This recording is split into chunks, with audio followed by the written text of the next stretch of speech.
बिस्मिल्लाहिर्रहमानिर्रहीम। आज मैं आपको एक गज़ल के कुछ अशार सुनाता हूँ। इनका कॉन्टेक्स्ट थोड़ा सा फ़र्क है। जब आप ज़िंदगी में मुश्किल फ़ैसले करते हैं और जब आप अपनी ज़िंदगी के लिए कोई मकसद ऐसा तय करते हैं कि फिर आप उसूली ज़िंदगी गुजारना चाहते हैं उस मकसद के ताबे होकर, तो उसके नतीजे में लोगों के साथ आपके मरासिम पे क्या फ़र्क पड़ता है, उस हवाले से ये कुछ अशार हैं कि मैं आपको सुनाता हूँ। यह है कि साथ बस छोड़ते गए सब लोग, साथ बस छोड़ते गए सब लोग, कुछ रकाबत से कुछ इजाज़त से। आपके साथ बहुत से लोग चलते हैं लेकिन वक्त के साथ साथ वो सब आपको छोड़ देते हैं। कुछ आपकी इतनी कदर करते हैं कि आपसे इजाज़त ले लेते हैं कि हमसे इस राह पे चला नहीं जाएगा, और कुछ लोग ऐसा नहीं करते।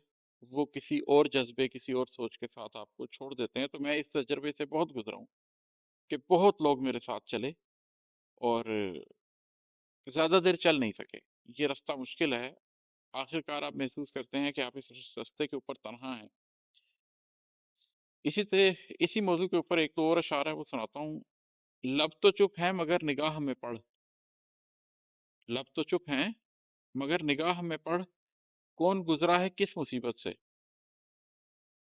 अब के खामोश ही रहेंगे हम, जो भी है दिख रहा है हालत से।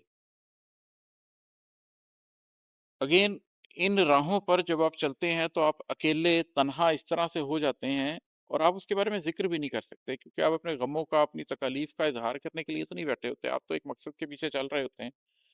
लेकिन आपके लब खामोश भी रहें तो आपकी निगाहों में पढ़ा जाता है।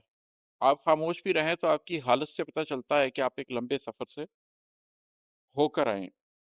हत्ता कि कुछ जगहों पर ऐसे भी होता है कि कुछ लोग आपके सफ़र के कदरदान बनकर आपके साथ चलते हैं, लेकिन फिर उनसे भी नहीं चला जाता। उस पे ये शेर है कि उसने खुद लौ लगाई थी मुझसे, उसने खुद लौ लगाई थी मुझसे, अब गुरेज़ां है मेरी वहशत से।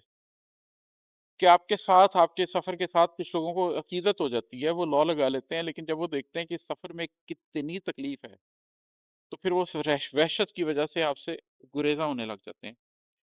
मैं अपनी ज़िंदगी की कहानी अभी तो नहीं सुना रहा, वो इंशाअल्लाह ताला फिर कभी आप लोगों को सुनाऊँगा।